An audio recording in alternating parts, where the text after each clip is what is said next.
Good afternoon. I'm John Holgerson, and I want to start by thanking Miriam for her kind words about me earlier.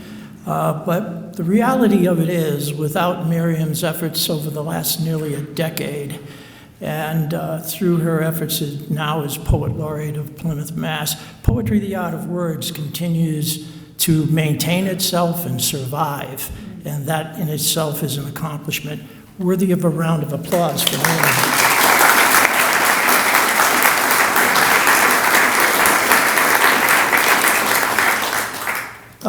The photograph I chose is by Rick Branscombe. Is Rick Branscombe here?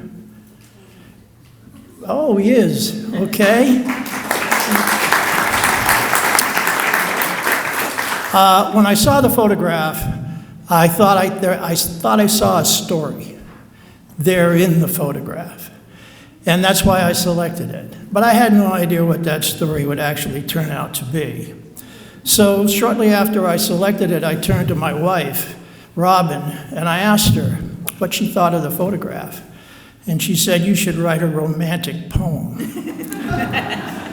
Robin and I have been married for more than 40 years, and I have learned, I'm a slow learner, but I have learned during that time that her advice and her suggestions are well worth following.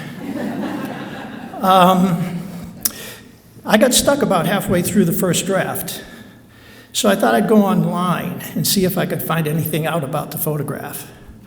I learned that it recently had won first prize at the Cape Cod Art Gallery for street photography, and that Rick Branscombe had, among many other accomplishments, taught writing for nearly 4 decades.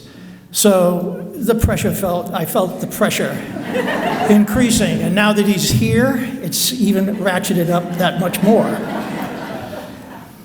In the quiet heart of night, outside the silent confines of a closed library, where the street curves inward, creating a wide concrete smile, some wooden chairs with light tables await a late after dark oasis.